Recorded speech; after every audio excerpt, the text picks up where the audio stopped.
still some things that God need to work on. Now, some Christian people are just sweet, been living for the Lord a long time, but they're still mean. You don't want to help me preach, that's all, I'm sorry.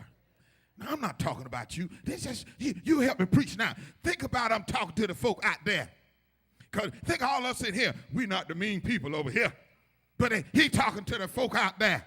All right, if you want to think about that, and then all of us have something in us that God still needs to work on. Everybody got a sin that you committed that you're not proud of. You don't believe it? Come on. I asked you to walk with the divine mentors. Let's crank some of them up. Noah was marred by his walk with God by intemperance. Abraham lost his influence with Amalek through deception. Moses was shut out of Canaan because he lost his temper. Miriam became leprous for criticizing the leadership of Moses. Achan met his doom and his relatives too through covetousness. And if you don't believe it, the children of Israel were kept out of the promised land because of unbelief. And David had his testimony because he couldn't handle Bathsheba. I wish somebody would wake up and help me preach it. Why? Now, so this psalm is most valuable. Then it goes and it digs down to the root.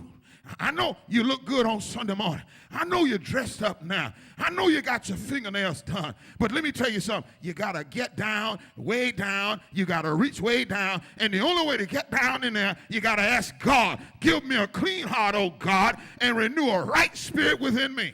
Somebody give him some praise right now. But then David, this same David, asking God that, he goes over, Father, he goes way over to the 24th Psalm, and then he said, who shall ascend the hill of the Lord? But then he said, he that has clean hands and a what? Pure heart. And then after all that shouting, after all that praising God, he got to turn around, go back to Psalm 51 after he messed up, and then ask God to help him when he told people not to do it. Can I get a witness in here? A whole lot of stuff we tell other people to do, we don't want to do ourselves. You might as well wake up and ask God to reach way down and pull some of that stuff out of you. Wait a minute. I hear class.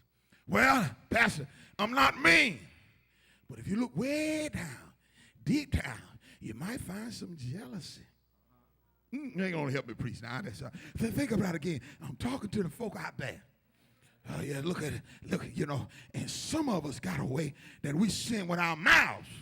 Look at her hair. It's purple. Let me tell you, it ain't your hair. You didn't buy to die. You not the person who did the hair, and it's none of your business. Look at all them tracks in her hair. They're not your tracks. You didn't pay for them, and you'll be better off if you keep your mouth shut. And if you want to talk about some tracks, go get some tracks yourself, down purple, and talk about yourself. You don't want to help me preach now, but that's all right. Come on, class, help me. We got to ask God to reach way down. You got to do like David. God, dig way down. Now, we play a game. We act like the God we need to pray for a double blessing. We act like the God that, God, I thank you. I'm in church. I've been living for you a long time, and I'm ready to go to heaven anytime you want to take me. You ought to quit praying that prayer. Because if the truth be known, you still got some stuff you need to work on. If the truth be known, you still got some stuff you better ask God to help you. Wait a minute. I ain't getting much help over there. That sanctified crowd over there. I'll come over here. We are sinners saved by grace. Anybody know that over here? Why don't you raise your hand and tell God thank you? Wait a minute now. Wait a minute now. And if the truth be known, I know y'all sanctified over here. I know y'all been to church. I know you got the head of the deaconess board over here. But if the truth be known, you got to ask God to reach way down. There's some sin that so easily sets you. There's something that if it gets in your face, you'll fall. But there's one thing about God. When you fall, he'll pick you back up. Anybody ever been picked back up in him? Somebody give God some praise and tell God thank you. But if you want to get back to God, all you got to do is say, God, create in me a clean heart and renew this right spirit within me.